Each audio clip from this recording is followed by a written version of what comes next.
Assalamualaikum warahmatullahi wabarakatuh. Halo adik-adik, jumpa lagi dengan kakak. Kali ini kakak akan membahas tentang listrik statis. Pada pertemuan sebelumnya kita telah lebih dulu membahas mengenai listrik dinamis. Sama-sama listrik, namun listrik statis dan dinamis ini berbeda. Perbedaannya menurut Kemendikbud RI adalah yang pertama, listrik statis adalah listrik yang tidak mengalir atau diam dan perpindahan arusnya terbatas. Sedangkan listrik dinamis adalah listrik yang bergerak atau mengalir. Kemudian yang kedua, listrik statis dihasilkan dari gesekan benda, sedangkan listrik dinamis dihasilkan dari sumber listrik atau pembangkit listrik. Nah, untuk listrik statis yang dihasilkan dari gesekan benda, sebelumnya adik-adik mungkin sudah mempelajari waktu SMP. Seperti yang adik ketahui bahwa benda itu tersusun dari atom. Dan di dalam atom ada muatan positif dan juga negatif. Jika atom itu sama, komposisi positif dan negatifnya, maka atom itu akan netral. Nah, ketika kedua benda yang jumlah positif dan negatifnya sama atau netral, ini digosokkan atau digesekkan, maka nanti akan terjadi perpindahan elektron. Ketika elektronnya ini pindah, maka yang satu kelebihan elektron, maka dia bermuatan negatif. Sedangkan yang kekurangan elektron akan bermuatan positif. Dulu waktu SMP adik mempelajari ada kaca itu digosok sama sutra. Kemudian ada juga wool, gosoknya ke plastik. Nanti kaca atau wool ini akan bermuatan positif, sedangkan sutranya ini bermuatan negatif. Saya lanjutkan, perbedaan yang ketiga adalah listrik statis tidak bisa dialirkan dalam suatu rangkaian, sedangkan listrik dinamis bisa mengalir dalam suatu rangkaian listrik. Sebelum saya masuk ke materi, di sini saya akan sampaikan terlebih dahulu mind map. Oke, dalam pokok bahasan listrik statis, nanti beberapa hal yang kita pelajari, di antara lain ada tentang gaya kolom. Jadi kita akan mempelajari interaksi berupa tarikan atau dorongan di dekat muatan. Kemudian yang kedua, kita akan belajar mengenai medan listrik. Medan ini area ya dek ya, area di sekitar muatan yang masih dipengaruhi oleh gaya kolom. Kemudian yang ketiga ada potensial listrik. Kalau adik-adik mendengar kata potensi, ini pasti ada hubungannya dengan kemampuan. Potensial listrik bisa diartikan kemampuan untuk menghasilkan gaya. Ya. Kemudian yang selanjutnya kita akan belajar mengenai energi. Energi ini adalah kemampuan untuk melakukan usaha. Terus ada juga bola konduktor. Kalau adik dengar kata konduktor, ini pasti sesuatu yang bisa menghantarkan arus listrik. Banyak ya, bisa besi, bisa tembaga, dan seterusnya. Terakhir, nanti kita akan belajar mengenai kapasitor. Baik, langsung saja. Nanti pertama-tama kita akan belajar mengenai gaya kolom. Kalau adik-adik mendengar kata gaya, ini bisa diartikan tarikan atau dorongan. Kemudian kolom ini adalah nama orang ya dek ya. Dia adalah penemu hukum kolom. Hukum kolom ini mempelajari tentang interaksi dua muatan. Ya, bisa muatan sejenis, bisa muatan yang berbeda jenis. Kolom menemukan bahwa ketika kita mendekatkan dua buah muatan yang sejenis, bisa negatif-negatif atau positif-positif, maka yang terjadi adalah tolak-menolak. Kemudian positif dengan negatif ini tarik-menarik. Tuh ya, jadi tarik-menarik dan tolak-menolak ini adalah gaya. Kemudian ia menyatakan bahwa gaya tarik atau gaya tolak antara dua benda yang bermuatan berbanding lurus atau sebanding dengan muatan. Kemudian berbanding terbalik dengan kuadrat jarak. Kalau dirumuskan, F sama dengan K Q1 Q2 per R kuadrat. F adalah gaya kolom, satuannya Newton. Q1 dan Q2 ini adalah muatan, satuannya kolom. R adalah jarak antar muatan, kemudian K ini adalah konstanta yaitu 9 kali 10 pangkat 9 Newton meter kuadrat per kolom kuadrat. E0 ini adalah permitivitas ruang hampa, besarnya adalah 8,85 kali 10 pangkat min 12 kolom kuadrat per Newton meter kuadrat. Contoh soal yang pertama dari SBMPTN tahun 2013. Jumlah muatan dari dua buah muatan Q1 dan Q2 adalah min 6 mikrometer. Maaf, ini maksudnya adalah mikrokolom ya, Dek ya. Jika kedua muatan tersebut dipisahkan sejauh 3 meter, maka masing-masing muatan akan merasakan gaya listrik sebesar 8 mN. Q1 dan Q2 berturut-turut adalah, jadi di sini diketahui bahwa Q1 ditambah dengan Q2 sama dengan min 6 mikrokolom. Nah, dalam perhitungan gaya, kita tidak usah masukkan tanda minus. Minus ini sebenarnya untuk menentukan arah, ya. Jadi nanti misalkan ini ada positif sama positif. Ada 3 buah muatan, 1, 2, dan 3. Misalkan kita disuruh mencari gaya pada muatan 2. Berarti si 2 ini kan ditolak sama muatan yang pertama. Berarti ini adalah F12, kemudian 2 dan 3 ini juga ditolak. Ini adalah F23. Nah, untuk menentukan F total karena gayanya berlawanan arah, saya tulis di sini F12 dikurangi dengan F23. Nah, kalau muatannya negatif, misalkan nih, ini negatif, ini positif, dan yang ketiga muatannya positif lagi. 1, 2, dan 3. Berarti 1 dan 2 arah gayanya ke kiri. Ini F12, F23 juga ke kiri. Ini adalah F23. F total menjadi sama dengan F12 ditambah dengan F23. Jadi nanti negatif ini hanya untuk menentukan arah. Kemudian untuk perhitungan Adik tidak perlu masukkan. Sekali lagi, di sini negatif ini menentukan arah. Tuh ya, jadi nggak usah dihitung. Tidak dihitung. Kenapa? Karena gaya merupakan besaran vektor. Saya lanjutkan, berarti nanti di sini Q1 sama dengan min 6 dikurangi dengan Q1. Tuh ya. Jadi saya kasih harga mutlak ya, Dek ya. Jadi ini nanti pakainya 6 aja, positif. Tuh ya, sebelah sini. Oke, nanti yang kita pakai yang positif, yang 6 min Q1. Diketahui F-nya sama dengan 8 mili Newton. Oh iya, ini kan satuannya masih mikrokolom ya, berarti tak kalikan 10 pangkat min 6 akar jadi kolom. Yang ini berarti 8 kali 10 pangkat min 3 Newton. Kemudian saya gunakan hukum kolom, yaitu F sama dengan K, Q1, Q2 dibagi dengan R kuadrat. F-nya adalah 8 kali 10 pangkat min 3.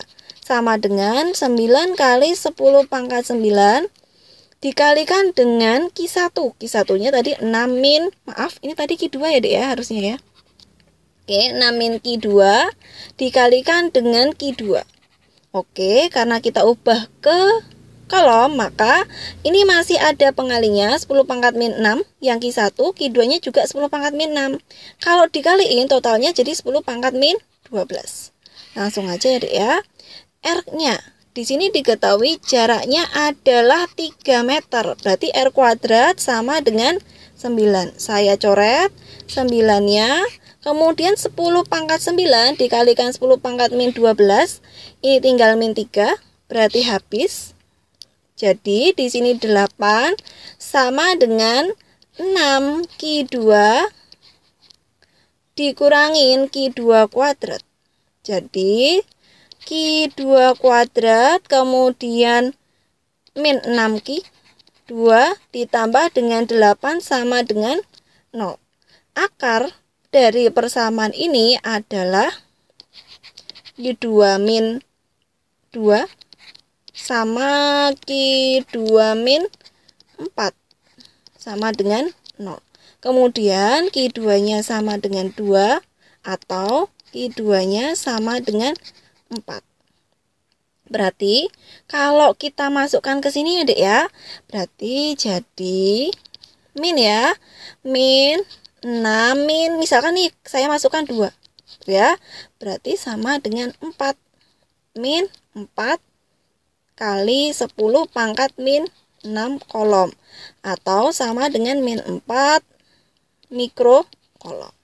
Kemudian yang di sini karena Q1-nya min 4, kemudian biar jumlahnya jadi min 6, berarti kan Q2-nya min 2. Opsi yang sesuai kita pilih yang C. Contoh soal kedua, ada 3 buah muatan listrik disusun seperti pada gambar. Ki A muatannya sebesar positif Ki. Kemudian Ki B sebesar min 2Ki. Ki C min Ki. Antara Ki A dan Ki B jaraknya adalah R, kemudian Ki B dan C berjarak 2R. Yang ditanyakan adalah besar dan arah gaya kolom pada muatan B. Adik-adik bisa lihat antara muatan A dan B, karena muatan ini beda jenis, maka akan terjadi gaya tarik-menarik. Sebut saja gayanya adalah FAB. Kemudian B dan C karena muatannya sejenis, maka Ki B ini akan ditolak oleh Ki C, maka arah dari gaya FBC ke kiri. Karena FAB dan FBC ini searah, maka saya jumlahkan. F total sama dengan FAB ditambah dengan FBC. Rumus dari gaya kolom adalah K dikalikan dengan Ki A Ki B dibagi dengan R, jarak antara A dan B kuadrat. Ditambah K Ki B Ki C dibagi dengan R BC kuadrat. Kemudian saya masukkan di sini Ki A-nya adalah Ki. Kemudian Ki B-nya adalah 2Ki. Ingat minnya ini hanya untuk menentukan arah. Jadi dalam perhitungan adik-adik tidak perlu masukkan.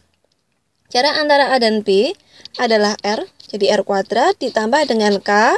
Kemudian Ki B 2Ki dikalikan dengan Ki. Jaraknya adalah 2R. 2R kuadrat adalah 4R kuadrat.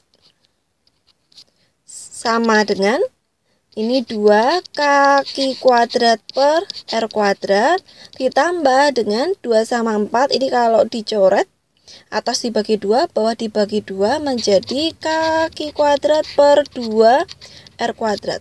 Saya samakan penyebutnya pakai 2R kuadrat, berarti yang ini jadi 4.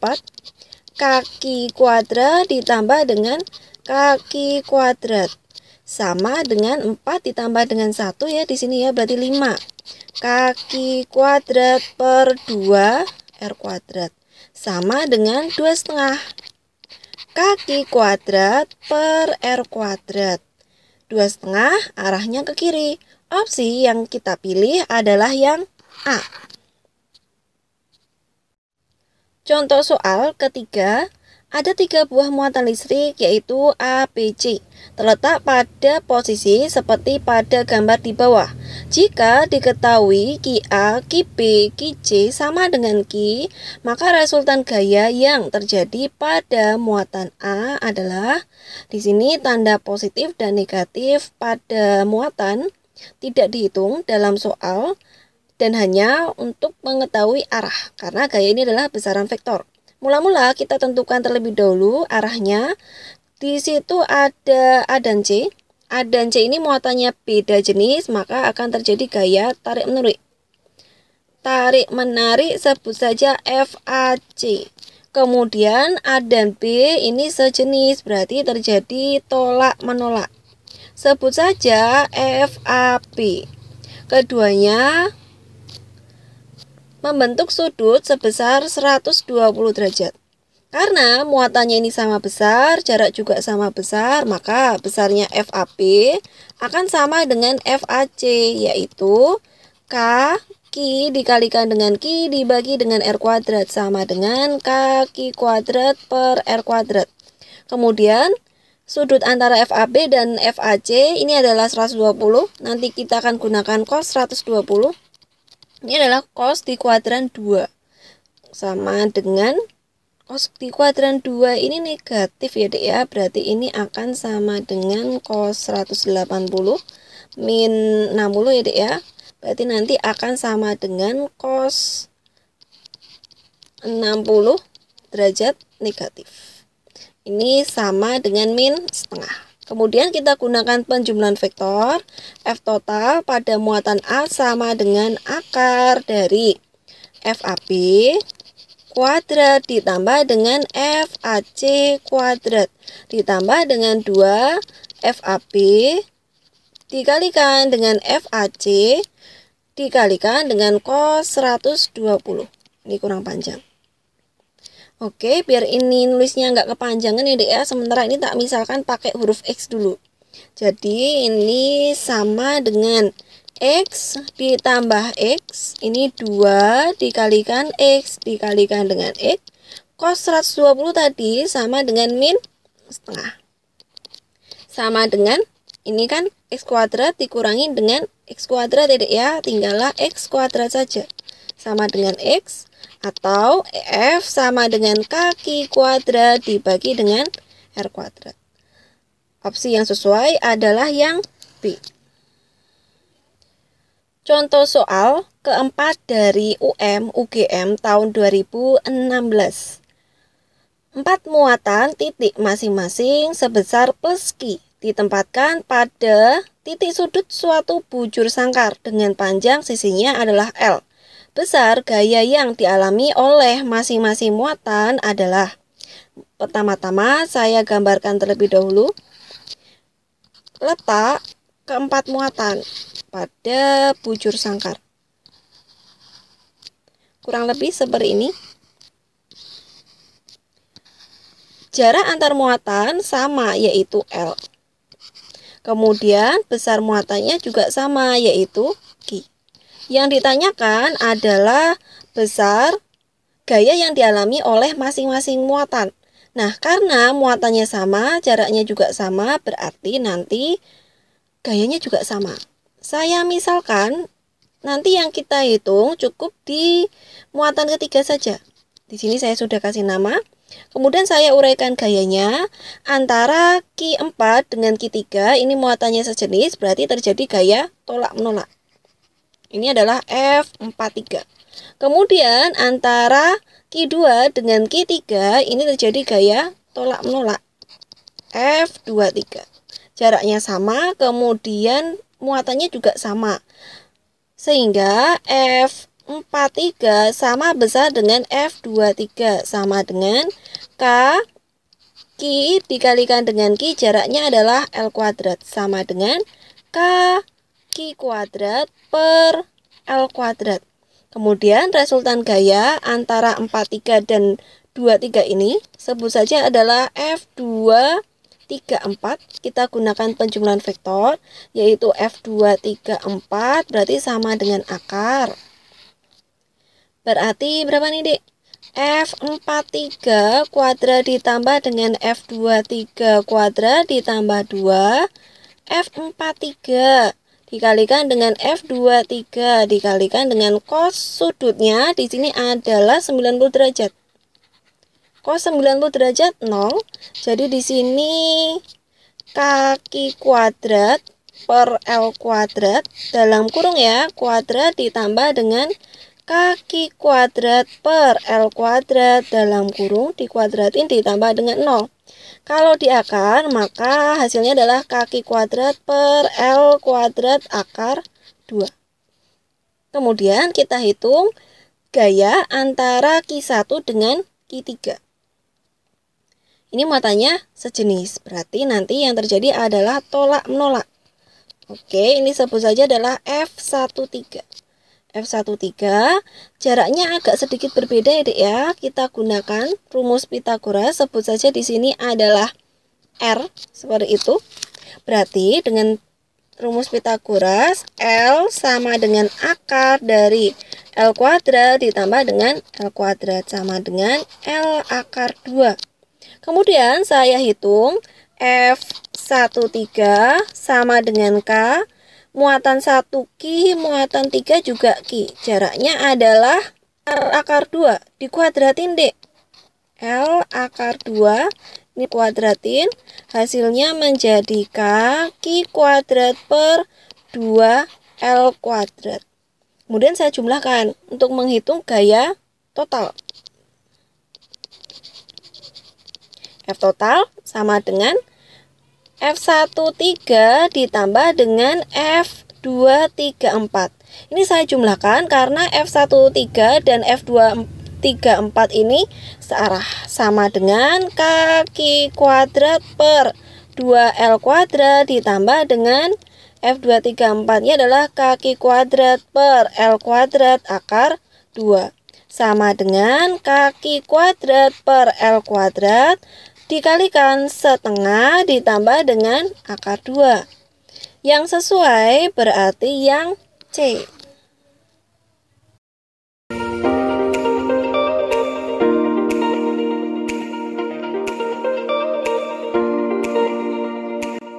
Materi selanjutnya adalah kuat medan listrik. Medan ini artinya adalah area. Jadi, medan listrik adalah suatu ruang di sekitar muatan listrik di mana titik-titik bermuatan yang berada di dalamnya timbul gaya elektrostatis. Gaya elektrostatis ini sama halnya dengan gaya Coulomb. Medan listrik dapat dinyatakan sebagai garis-garis gaya dengan arah dari muatan positif ke muatan negatif. Jadi nanti kalau titik yang ada di sekitar muatan positif, arah medannya keluar. Sedangkan titik yang ada di dekat muatan negatif, arah medannya menuju ke muatan negatif. Besar medan listrik sama dengan F dibagi dengan Q atau kaki per R kuadrat. E adalah kuat medan listrik, satuannya adalah Newton per Coulomb. Kemudian F adalah gaya Coulomb, satuannya Newton. Q muatan listrik, satuannya Coulomb. Kemudian R adalah jarak muatan ke titik. Kemudian K adalah konstanta, yaitu 9 kali 10 pangkat 9 Newton meter kuadrat per Coulomb kuadrat. Contoh soal kelima dari SBMPTN tahun 2017. 4 muatan Q1, Q2, dan Q3 dan juga Q4 terikat di titik-titik sudut jajar genjang seperti pada gambar.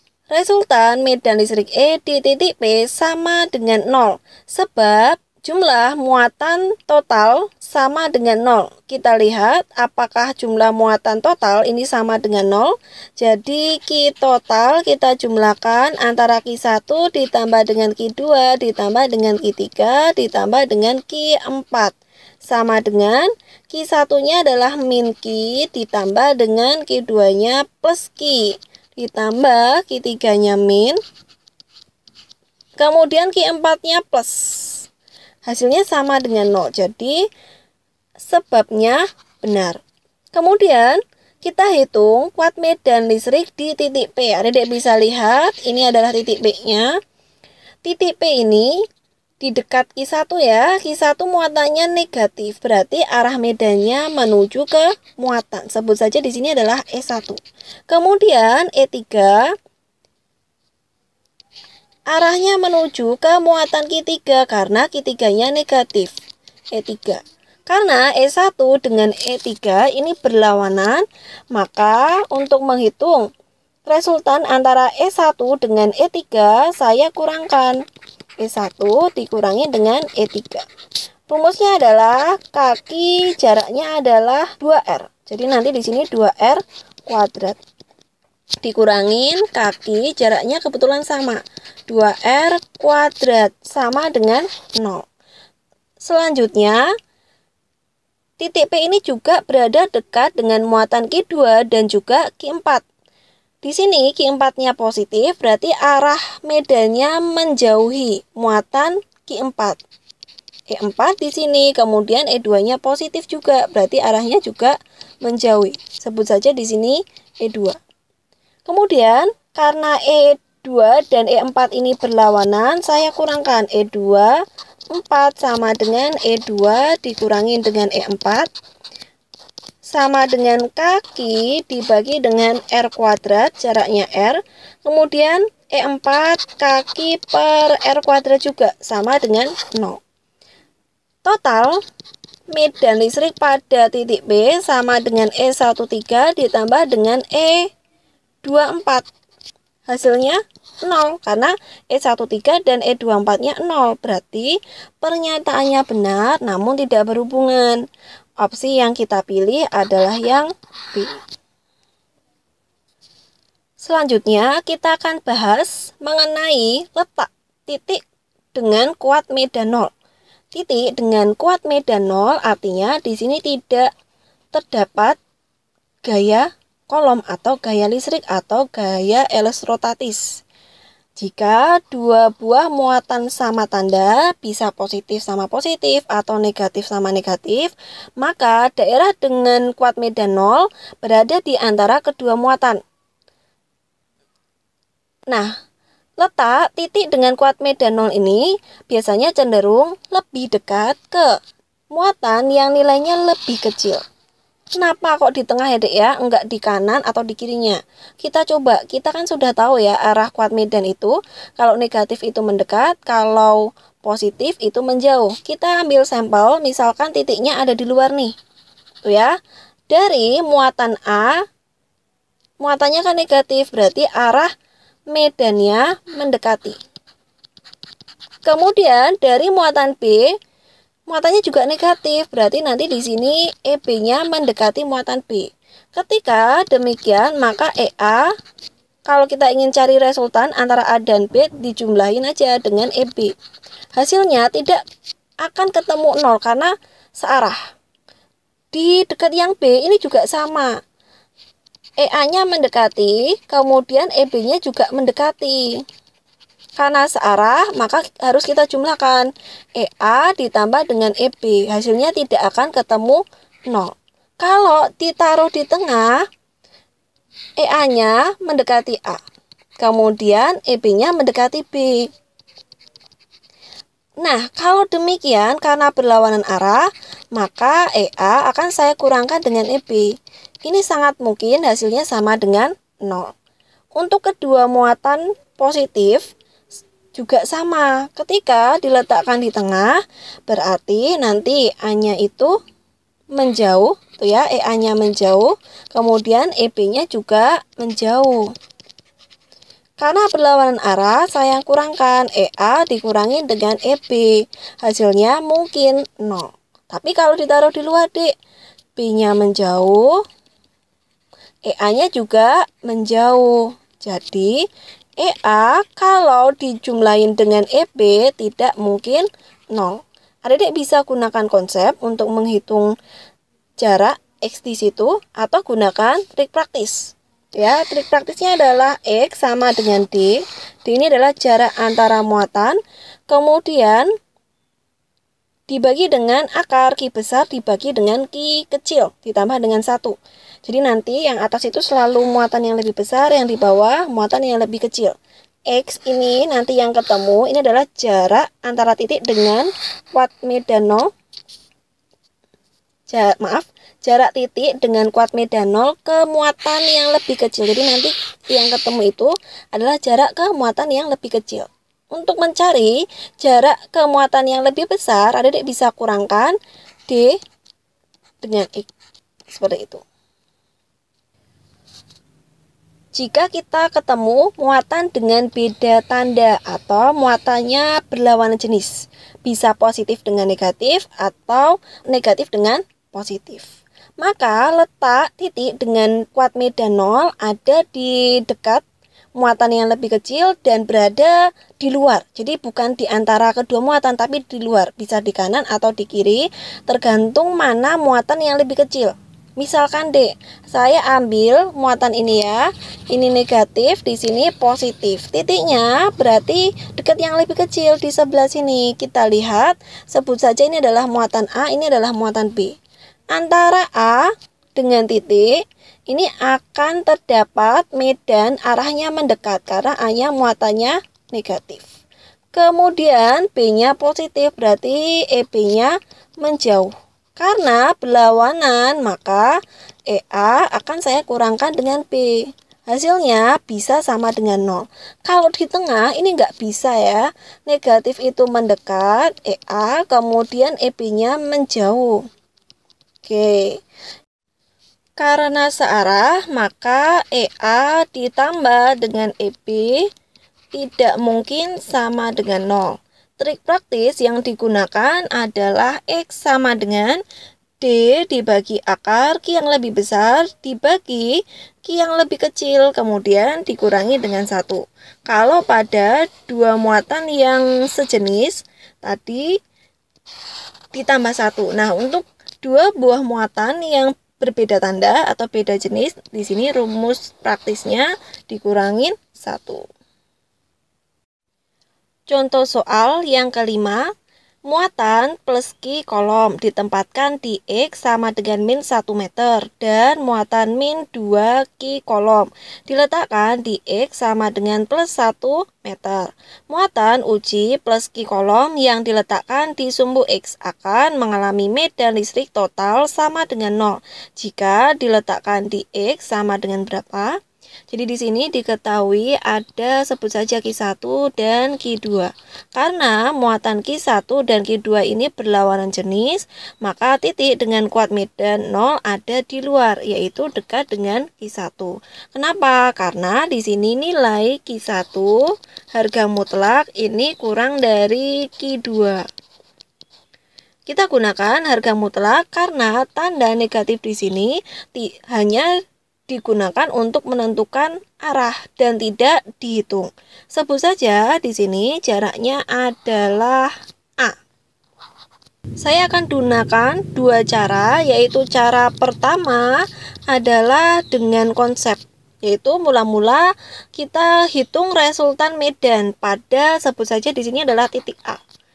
Titik A berada di dekat dengan muatan Q1, yaitu muatan yang positif, berarti arah medannya menjauh. Sebut saja adalah E1. Kemudian ia dekat pula dengan muatan Q2, arah medannya mendekat. Karena berlawanan arah, maka E1 saya kurangkan dengan E2, hasilnya sama dengan 0. E1 sama dengan E2. Kemudian Q1 dibagi dengan R1 kuadrat sama dengan Q2 dibagi dengan R2 kuadrat. K-nya boleh dicoret seperti ini. Saya masukkan Q1-nya adalah Q R1, berarti jarak antara Q1 dengan A, yaitu A kuadrat sama dengan 2Q. Jarak antara Q2 dengan titik A adalah 2 meter. Nih ya, jaraknya adalah 2 meter ditambah dengan A. Berarti 2 ditambah dengan A kuadrat. Q-nya sama, saya coret terlebih dahulu. Kemudian kedua ruas saya akar menjadi 1/A sama dengan 2 per 2 plus A. Kali silang menjadi 2 plus A sama dengan, maaf ini ada akarnya ya, berarti sama dengan 2 akar 2. Maaf, A. A akar 2. Selanjutnya, saya pindah ke sebelah sini agar lebih leluasa. 2 sama dengan A akar 2 dikurangin dengan A. 2 sama dengan A dalam kurung akar 2 min 1. A sama dengan 2 dibagi dengan akar 2 min 1. Kemudian saya kalikan dengan sekawannya, yaitu akar 2 plus 1. Hasilnya adalah 2 akar 2 ditambah dengan 2 yang bawah. Akar 2 kali akar 2 ini adalah 2, kemudian kurangin 1. Saya ubah menjadi 2 akar 2 menjadi akar 8. Hasilnya adalah akar 8 plus 2 per 1 sama dengan akar 2 plus, akar 8 plus 2. Ini adalah A. Kemudian, kalau kita ingin menghitung koordinat titik A ini kita jumlahkan. Berarti 1 meter ditambah dengan A sama dengan 1 ditambah dengan akar 8 ditambah dengan 2 sama dengan 3 plus akar 8. Jangan lupa, karena ini koordinatnya si A ini kan ada di sebelah kiri. Adik-adik jangan lupa tuliskan tanda negatif di depan angka ini. Jadi di sini nanti opsi yang sesuai berarti yang A. Cara yang kedua untuk mendapatkan nilai A kita bisa gunakan trik praktis. Itu ya, cara yang kedua. Yaitu langsung dimasukkan A sama dengan D dibagi Q yang lebih besar dibagi dengan Q yang lebih kecil dikurangi 1. D-nya adalah jarak antara kedua muatan yaitu 2 meter dibagi Q yang lebih besar berarti kan 2Q, Q yang lebih kecil adalah Q min 1 sama dengan 2 per akar 2 min 1 sama dikaliin sekawannya Dek ya. Akar 2 plus 1 dibagi dengan akar 2 plus 1 sama dengan 2 akar 2 atau akar 8 ditambah dengan 2. Yang bawah ini kan 1. Hasilnya sama. Tinggal dijumlahin dengan 1. Jawabannya ini. Oke, gitu ya Dek ya. Semoga paham.